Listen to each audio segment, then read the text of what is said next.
The morning sun cast long shadows across the Coronado Naval Base training grounds as Lieutenant Sarah Chen adjusted her tactical vest for the 100th time. At 28, she had already broken barriers that most thought impossible. Standing 5 feet 6 inches tall with lean muscle, earned through years of grueling preparation, Sarah represented something the Navy SEALs had never seen before. A woman who had not only completed basic underwater demolition training, but excelled beyond expectations. Her journey to this moment had been anything but conventional. Growing up in a small fishing village in Northern California, Sarah learned to swim before she could properly walk. Her father, a former Marine, instilled in her the discipline and mental toughness that would later serve her well in the most elite military units. When other girls her age were playing with dolls, Sarah was learning to tie knots, read tactical maps, and understand the fundamentals of combat strategy. The decision to pursue Navy SEAL training came during her junior year at the Naval Academy. While studying advanced warfare tactics, Sarah discovered her natural aptitude for strategic thinking and unconventional problem-solving. Her professors noticed how she approached complex scenarios differently from her male counterparts, often finding solutions that were both innovative and highly effective. The path to SEAL training had been filled with bureaucratic obstacles and skeptical superiors. Many questioned whether a woman could handle the physical and mental demands of the program. Sarah faced these doubts with quiet determination, knowing that her performance would speak louder than any argument. She spent 2 years in intensive preparation, working with former SEALs who recognized her potential and helped her develop the skills necessary to succeed. Now, standing in the California desert at the newly established Joint Special Operations Training Facility, Sarah was about to face her most challenging test yet. The facility had been created to train elite units from different branches of the military, fostering cooperation and shared learning among the most skilled operators in the American Armed Forces. The training exercise scheduled for this week was designed to test combat tactics, leadership under pressure, and the ability to adapt to rapidly changing battlefield conditions. Participants included seasoned veterans from Delta Force, Marine Force Reconnaissance, Army Rangers, and Navy SEALs. Sarah was the only woman among 43 elite operators, a fact that had not gone unnoticed by her fellow trainees. As she made her final equipment checks, Sarah could hear conversations from nearby groups of soldiers. Some discussed her presence with curiosity, others with barely concealed skepticism. She had grown accustomed to being the subject of such discussions throughout her career. The key, she had learned, was to let her actions demonstrate her capabilities rather than waste energy on words. Master Chief Petty Officer Marcus Rodriguez approached her position. A 20-year veteran of special operations with deployments in Iraq, Afghanistan, and classified missions around the world, Rodriguez commanded respect from everyone at the facility. His weathered face showed the marks of countless operations, and his reputation for fairness and tactical brilliance was legendary among special operations communities. "Chen," Rodriguez said, his voice carrying the authority of experience. "You ready for what's coming this week?" Sarah looked up from her gear inspection, meeting his steady gaze. "Ready as I'll ever be, Master Chief. Looking forward to learning from the best." Rodriguez nodded approvingly. "Good attitude. Remember, out here, your gender doesn't matter. Your rank doesn't matter. The only thing that matters is your ability to complete the mission and bring your team home alive. These men have heard about your training scores, but scores on paper are different from performance under pressure." The Master Chief's words carried no malice, only the hard truth of military reality. Sarah understood that she would need to prove herself not just once, but repeatedly, in every exercise and every scenario. This was the nature of earning respect in elite military units. "I understand, Master Chief. I'm here to learn and contribute whatever I can to make the team stronger." As Rodriguez walked away to brief other participants, Sarah continued her preparations. The first exercise would begin in 2 hours, and according to the briefing materials, it would involve close-quarters combat scenarios in an urban environment. The mock city constructed at the facility featured multi-story buildings, narrow alleys, and hidden passages designed to simulate the complexity of real-world combat situations. The participants had been divided into mixed teams, with operators from different units working together. Sarah found herself assigned to Team Bravo, alongside Staff Sergeant Mike Thompson from Delta Force, Gunnery Sergeant Carlos Rivera from Marine Force Recon, and Sergeant First Class David Kim from the Army Rangers. Each man brought unique skills and perspectives to the team, and Sarah knew that their success would depend on how well they could integrate their different approaches to combat. Thompson, a tall Texan with 15 years of special operations experience, served as the team leader. His reputation for aggressive tactics and quick decision-making was well known throughout the special operations community. Rivera, a compact Puerto Rican with expert marksmanship skills, specialized in long-range reconnaissance and precision shooting. Kim, a Korean-American with a background in explosive ordnance disposal, brought technical expertise and a methodical approach to problem-solving. As the team gathered for their initial planning session, Sarah could sense the unspoken questions in her teammates' minds. They had read her file and knew her qualifications, but working with a female operator in high-stress combat scenarios was uncharted territory for all of them. The key to success would be building trust quickly while demonstrating her value to the team. "All right, Bravo team," Thompson began, spreading a map of the mock city across a tactical table. "Our mission is to clear and secure Building 7 while extracting a high-value target. Intelligence indicates multiple hostile forces in the area, with unknown numbers and positions. We have 45 minutes to complete the objective." Sarah studied the map carefully, noting the building's layout and potential entry points. Her mind began processing multiple scenarios, considering how defensive forces might position themselves and identifying weaknesses in their likely defensive strategy. This type of analytical thinking had always been her strength, the ability to see patterns and possibilities that others might miss. "Thompson," she said, pointing to a section of the map, "what if we approached from the northeast corner instead of the main entrance? There's a service corridor that connects to the building's ventilation system. If we can gain access there, we could potentially bypass the main defensive positions and approach the target from an unexpected direction." Thompson looked at the map more carefully, tracing the route Sarah had identified. Rivera and Kim leaned in to examine her proposal, their expressions showing interest rather than skepticism. "That's not a bad idea," Kim said, his voice thoughtful. "The ventilation system would give us concealment and potentially allow us to gather intelligence on enemy positions before we make our move." Rivera nodded in agreement. "Plus, if we encounter resistance in the ventilation system, we'd have multiple exit points rather than being trapped in a single corridor." Thompson considered the suggestion for several moments before responding. "It's unconventional, but that might work in our favor. Chen, you familiar with building systems like this?" "I studied architectural blueprints during advanced training," Sarah replied. "Most commercial buildings follow similar patterns for ventilation and electrical systems. If we can access the building's infrastructure, we can move through it like a highway while the enemy expects us to use conventional entry points."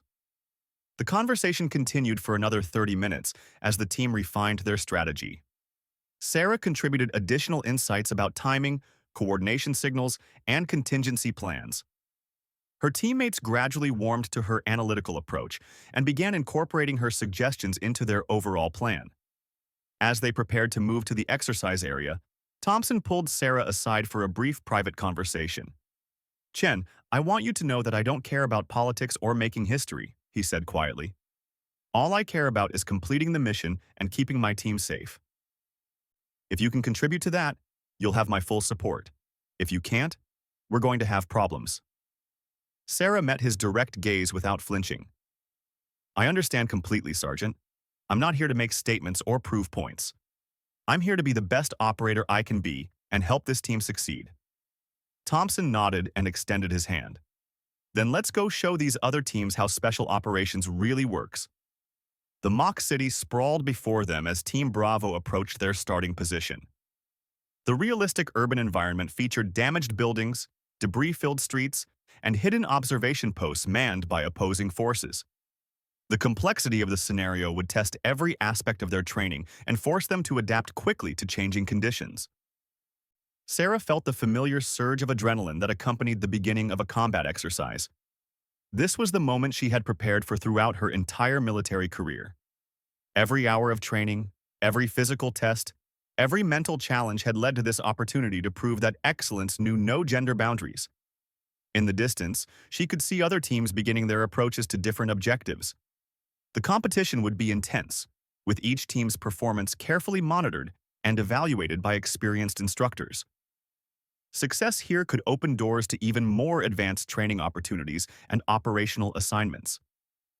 As Team Bravo moved into position, Sarah checked her equipment one final time and focused her mind on the task ahead. The next few hours would test everything she had learned about tactics, teamwork, and leadership under pressure. She was ready to show her fellow warriors that Navy SEAL training had prepared her for any challenge. The first phase of the exercise began with Team Bravo, moving through the outer perimeter of the mock city. Sarah took point position, her movements fluid and silent as she navigated through the urban terrain. Behind her, Thompson, Rivera, and Kim maintained tactical spacing while keeping watch for potential threats from multiple directions. The ventilation access point Sarah had identified proved to be exactly where the building plans indicated. A service ladder led to a maintenance hatch that provided entry into the building's infrastructure system.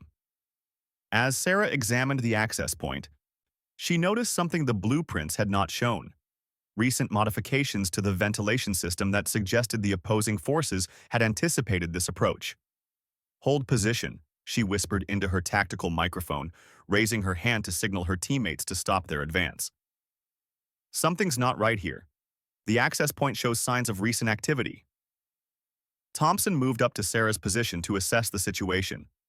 Upon closer inspection, he could see what had caught her attention: fresh tool marks around the hatch, indicating that someone had recently modified the locking mechanism. "Looks like they knew someone might try this approach," Thompson observed. "Could be a trap." Sarah studied the modifications more carefully, her mind working through the tactical implications. Maybe, but it could also be an opportunity. If they focused their defensive preparations on this access point, they might have weakened their coverage elsewhere.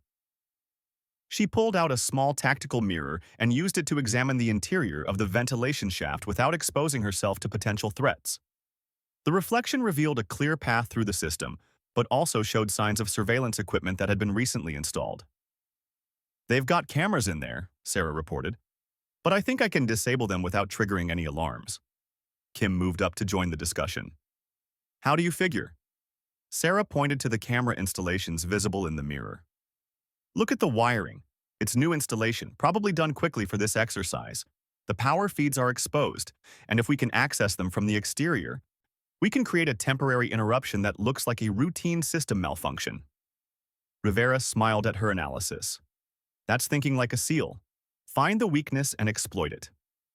Working together, the team located the external power junction for the surveillance system. Sarah used her technical knowledge to create a timed power interruption that would give them a 12-minute window to move through the ventilation system undetected. The precision of her work impressed her teammates and demonstrated the value of her analytical approach to tactical problems. Once inside the ventilation system, Team Bravo moved with the practiced efficiency of elite operators.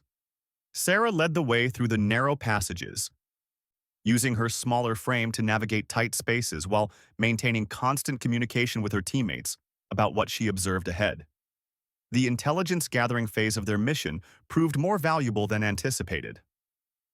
From their concealed position within the building's infrastructure, they could observe the defensive positions and movement patterns of the opposing forces.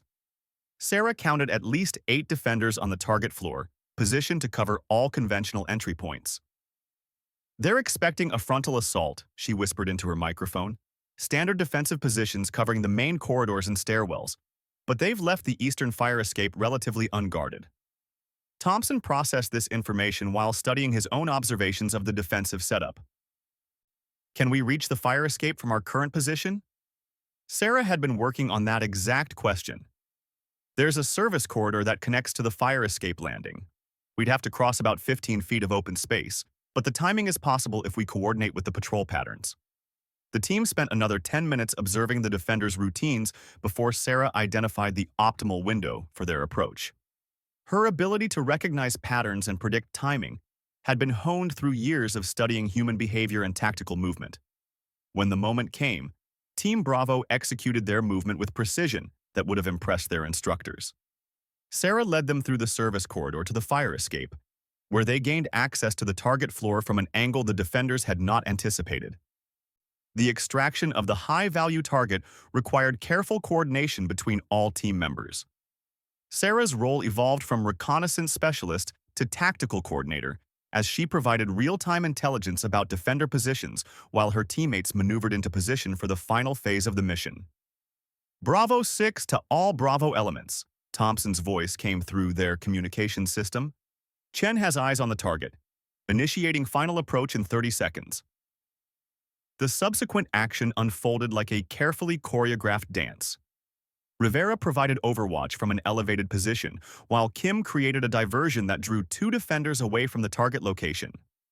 Thompson and Sarah moved simultaneously from different angles, securing the high-value target and establishing an extraction route. The entire operation from initial entry to target extraction took 38 minutes, 7 minutes under the allocated time limit. As Team Bravo moved to their extraction point with the simulated high-value target, Sarah felt a sense of satisfaction at their successful completion of the mission. Master Chief Rodriguez was waiting at the extraction point with other instructors to debrief the exercise. His expression revealed nothing about his assessment of their performance, maintaining the professional demeanor that made him such an effective trainer. Team Bravo, Rodriguez announced. Mission successful. Excellent time, minimal exposure to defensive forces, and innovative tactical approach. We'll conduct detailed debriefing in 30 minutes. As the team secured their equipment and prepared for the debrief, other participants began arriving from their own missions. The conversations around the staging area revealed that Team Bravo's performance had been exceptional compared to other teams attempting similar objectives. Staff Sergeant Jackson from Team Alpha approached Thompson with obvious curiosity about their success. "How did you guys make that look so easy? We got bogged down in a firefight that lasted 20 minutes. Thompson glanced at Sarah before responding. Good intelligence gathering and unconventional thinking. Chen identified vulnerabilities in their defensive setup that we were able to exploit. The compliment from her team leader meant more to Sarah than any formal recognition could have provided. Earning respect from experienced operators like Thompson required demonstrating value under pressure, something that could not be achieved through training scores or academic performance alone. During the debriefing session, the instructors analyzed every aspect of Team Bravo's performance. They praised the team's coordination, tactical flexibility, and innovative approach to the mission. Sarah's contributions were specifically noted for their impact on the mission's success. Lieutenant Chen's analysis of the building systems and defensive patterns provided the foundation for your tactical approach, commented Captain Williams, the senior instructor overseeing the exercise. This demonstrates the importance of utilizing every team member's strengths and perspectives. The afternoon brought a new challenge, a hostage rescue scenario in a multi-story office building. This exercise would test their ability to adapt to changing conditions while working under extreme time pressure. Intelligence indicated that multiple hostages were being held on different floors, requiring the team to split up and coordinate simultaneous operations. Sarah found herself assigned to lead a two-person element tasked with securing hostages on the third floor, while Thompson and Rivera handled the fourth floor. This was her first opportunity to lead a tactical element during the training exercise, and she understood that her performance would be closely observed by instructors and fellow participants. Working with Kim, Sarah approached the third floor objective using lessons learned from their previous mission. She identified patterns in the guards' behavior and found weaknesses in their positioning that could be exploited. Her ability to remain calm under pressure and think analytically proved invaluable as the situation became more complex. The hostage rescue required split-second timing and perfect coordination between the two elements. Sarah's leadership during the critical moments of the operation demonstrated her ability to make tactical decisions under pressure while maintaining clear communication with her team. As the second exercise concluded successfully, word of Team Bravo's exceptional performance began spreading throughout the training facility. Other participants took notice of Sarah's contributions, and the initial skepticism she had encountered began giving way to professional respect. That evening, as participants gathered for the daily briefing on the next day's exercises, Sarah overheard conversations that revealed changing attitudes toward her presence in the training program. Instead of questioning whether she belonged among elite operators, the discussion focused on the tactical innovations she had contributed and the effectiveness of her analytical approach. The transformation in perception had not happened overnight, but through consistent demonstration of competence, professionalism, and dedication to mission success. Sarah understood that this was only the beginning of proving herself in the special operations community, but the foundation had been established through performance rather than politics. Master Chief Rodriguez approached her position during the evening briefing. Chen, tomorrow's exercise is going to be more challenging. Combat simulation with live opposition forces and dynamic scenarios. You ready for the next level? Sarah looked up from her equipment maintenance with confidence earned through 2 successful missions. Ready, Master Chief. Bring it on. The final day of training brought the most intensive challenge yet. A comprehensive combat exercise that would test every skill the participants had developed throughout their careers. The scenario involved a simulated terrorist compound with multiple buildings, hidden tunnels, and a sophisticated enemy force played by experienced military contractors who specialized in opposing force operations. Sarah woke before dawn to complete her final preparations. The exercises over the previous 2 days had established her credibility among her teammates and fellow participants. But today's challenge would push everyone to their absolute limits. The opposing forces had been briefed on the capabilities of each team and would specifically target any perceived weaknesses. Team Bravo had been assigned the most difficult objective, penetrating the central command building where high-value targets were reportedly planning a major terrorist operation. Intelligence reports indicated heavy defensive fortifications, advanced surveillance systems, and a well-trained security force that would not hesitate to use lethal force against intruders. As the team conducted their final mission planning session, Sarah noticed something different in her teammates' approach to her input. Rather than politely listening to her suggestions, they actively sought her analysis and incorporated her recommendations into the core strategy. The respect she had earned through performance had fundamentally changed the team dynamic. Chen, what do you see as the primary vulnerabilities in their defensive setup? Thompson asked, studying aerial photographs of the target compound. Sarah examined the intelligence materials carefully, applying lessons learned from her previous training and real-world experience. Their defensive positions are strong against conventional assault, but they're vulnerable to psychological warfare. If we can create the impression of multiple, simultaneous attacks, we might be able to force them to spread their defensive resources too thin. Rivera nodded thoughtfully. You thinking about a deception operation? Exactly, Sarah replied, pointing to specific locations on the compound map. We create diversions at 3 different points while the main assault comes from an unexpected direction. The key is making each diversion believable enough that they have to respond with significant force. Kim studied her proposal with the methodical approach that had made him an expert in explosive ordnance. We'd need precise timing and coordination. Any mistakes in the deception operations could expose the real assault team. Sarah had already considered this challenge. That's where our technical advantages come into play.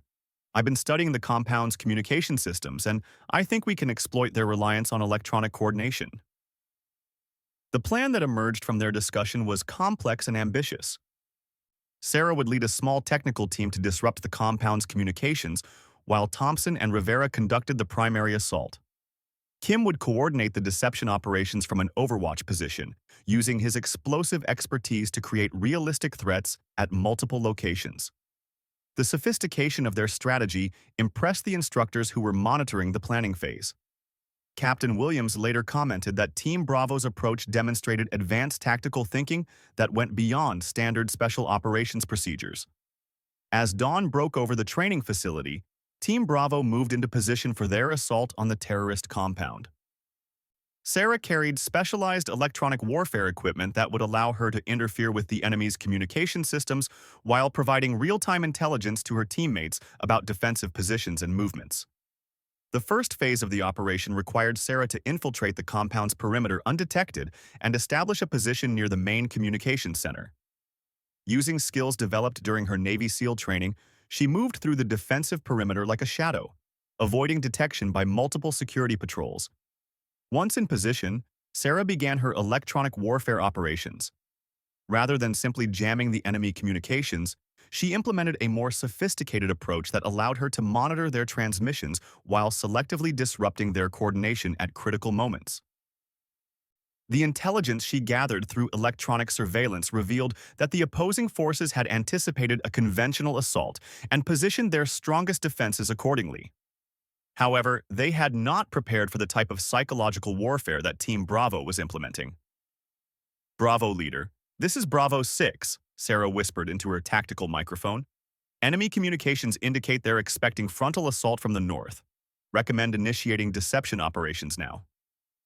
Thompson acknowledged her report and signaled Kim to begin the diversionary attacks. The first explosion occurred at the compound's eastern wall, followed 30 seconds later by simulated gunfire from the western approach. The realistic nature of the diversions forced the opposing forces to respond exactly as Sarah had predicted. "They're repositioning forces to counter multiple threats," Sarah reported, monitoring the enemy communications. "Primary defensive position is being weakened. Window of opportunity opening in 45 seconds. The assault phase of the operation showcased the teamwork and trust that had developed between Sarah and her teammates over the past 3 days. Her real-time intelligence allowed Thompson and Rivera to navigate through the compound's defenses with minimal resistance while maintaining the element of surprise.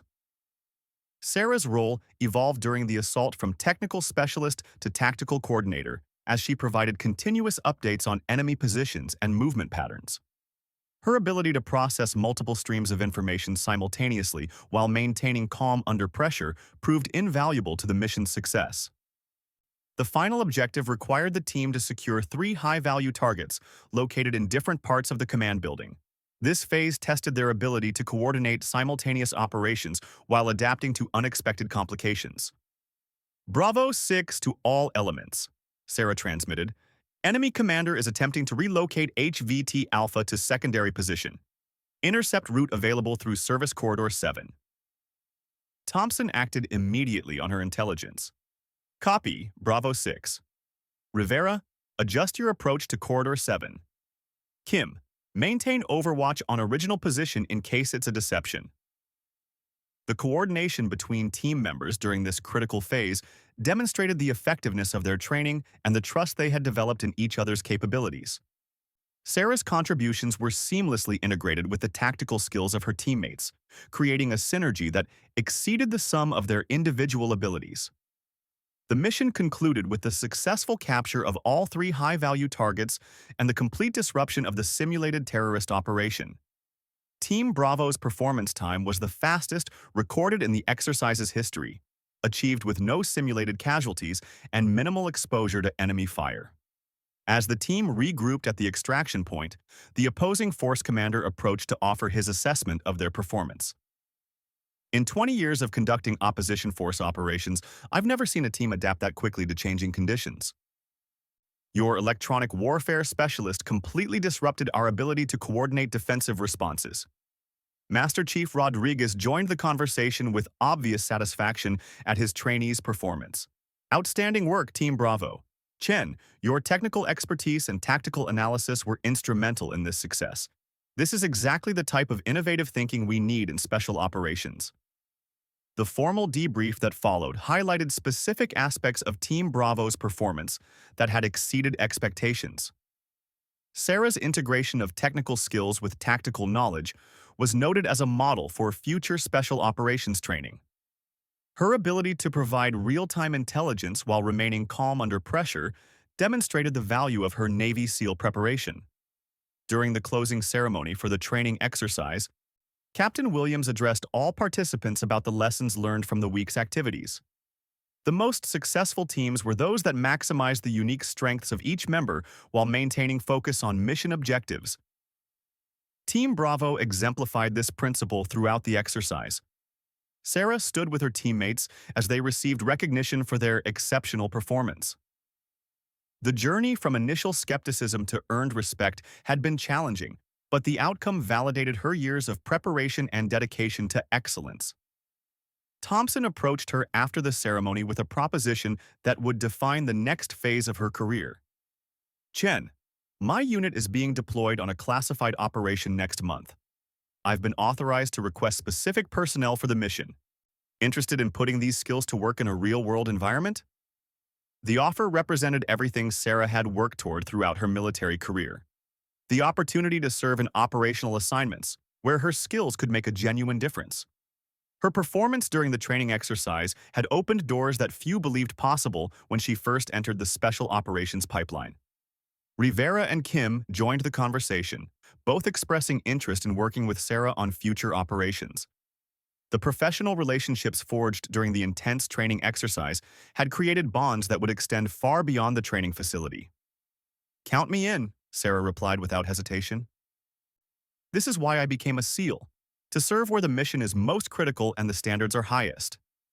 As the participants prepared to return to their home units, Sarah reflected on the transformation that had occurred over the past 3 days. The skepticism and doubt she had encountered upon arrival had been replaced by genuine respect and professional recognition. More importantly, she had proven to herself that her preparation and dedication had been sufficient to meet the challenges of elite military service. The lessons learned during the training exercise would influence her approach to future operations and shape her development as a special operations leader. The technical innovations and tactical insights she had contributed demonstrated the value of bringing diverse perspectives to traditional military challenges. Walking across the training facility for the final time, Sarah carried with her the confidence that comes from proving oneself under the most demanding conditions. The path ahead would bring new challenges and greater responsibilities, but the foundation had been established through performance, dedication, and the unwavering support of teammates who valued excellence above all other considerations. Master Chief Rodriguez caught up with her near the transport vehicles. "Chen, one final piece of advice. What you've accomplished here is just the beginning. The real test comes when you're operating in environments where the consequences are measured in lives rather than training scores. Stay focused on the mission, trust your training, and never forget that your teammates depend on your skills just as much as you depend on theirs." Sarah saluted the Master Chief with genuine respect. "Thank you for the opportunity to prove myself, Master Chief. I won't forget the lessons learned here or the trust my teammates placed in me." As the transport departed the training facility, Sarah looked back at the mock city and compound where she had demonstrated the effectiveness of Navy SEAL training and tactical innovation. The experience had transformed her from a promising candidate into a proven operator ready for the most challenging assignments the military could offer.